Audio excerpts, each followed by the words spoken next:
કરી નવસારીમાં પૂરની સ્થિતિ વચ્ચે લોકોનું રેસ્ક્યુ કરવામાં આવ્યું। ગણદેવી તાલુકામાં અંબિકા નદીના પાણી ફરી વળ્યા છે। ભાઠા ગામના ગોળા ફળિયામાં હાથ ધરાયું રેસ્ક્યુ ઓપરેશન। માતા અને બાળકનું એનડીઆરએફની ટીમે રેસ્ક્યુ કર્યું। સ્થાનિક તરવૈયાઓ પણ એનડીઆરએફની મદદ કરતા જોવા મળ્યા હતા। અસરગ્રસ્ત વિસ્તારમાં બોટ મારફતે રેસ્ક્યુ કરવામાં આવ્યું છે। રાહત અને બચાવ કામગીરી પૂરજોશમાં ચાલી રહી છે। તો જે સ્થાનિકો છે તેઓ પણ મદદે આવી રહ્યા છે। એનડીઆરએફની જે ટીમો છે તે લોકોને બચાવી રહી છે, કારણ કે ઘણા બધા જે લોકો છે તે ઘણા સમયથી પાણીમાં રહેવા માટે મજબૂર બન્યા છે અને ચારે તરફ પાણી ભરાયેલું છે। તમે રસ્તાઓ જુઓ કે પછી ખેતરો, તમામ જગ્યાએ પાણી ભરાયેલા છે અને નાના બાળકોથી લઈને વૃદ્ધ લોકો જે છે તે તમામનું આ રીતે રેસ્ક્યુ કરવામાં આવ્યું હતું અને બોટમાંથી જઈને આ રીતે એનડીઆરએફની ટીમે રેસ્ક્યુ કર્યું હતું। લોકોને બહાર કાઢ્યા હતા અને સુરક્ષિત સ્થળે ખસેડ્યા હતા। તો નવસારીમાં જે રીતે પૂરની સ્થિતિ સર્જાઈ છે તેમાં આ રીતે દિલધડક રીતે લોકોના જીવ બચાવવામાં આવ્યા છે, લોકોનું રેસ્ક્યુ કરવામાં આવ્યું છે, કારણ કે ઘણા સમયથી લોકો આ રીતે ફસાયેલા છે।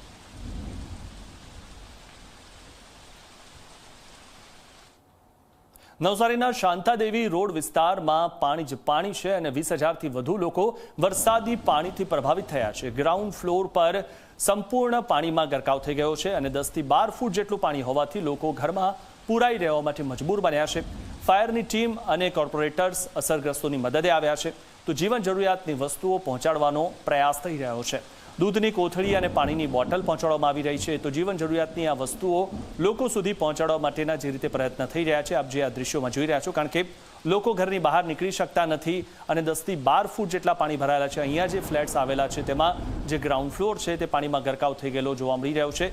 ત્યારે લોકોને સીધા જ પહેલા માળે આ એનડીઆરએફની ટીમ દ્વારા આ વસ્તુઓ પહોંચાડવામાં આવી રહી છે, કારણ કે લોકો ગ્રાઉન્ડ ફ્લોર પર આવી શકે તેવી સ્થિતિમાં નથી।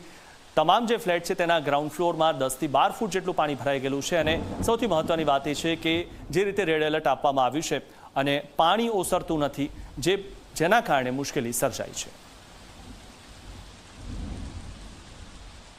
પૂર્ણા નદીએ રૌદ્ર રૂપ ધારણ કરતા નવસારીનો 30%થી વધુ વિસ્તાર જે છે એ પાણીમાં ગરકાવ થઈ ચૂક્યો છે અને હાલ આપણે જે છે એ નવસારીના શાંતાદેવી રોડ વિસ્તારમાં છે। અહીં હજારો ઘરો જે છે એ પાણીમાં છે।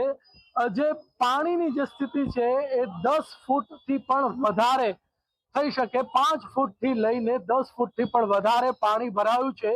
જે બેઝમેન્ટ કે જે ગ્રાઉન્ડ ફ્લોરનો પાર્ટ છે સમગ્ર પાણીમાં ગરકાવ થયો છે અને સાથે જ જે આપ એક દ્રશ્યોમાં બતાવવા માંગીશ કે અહીં જે વાહનો જે છે એ વાહનો પણ પાણીમાં ગરકાવ થઈ ચૂક્યા છે। લોકો જે છે એ પોતાના ઘરોમાં કેદ થઈ ગયા છે।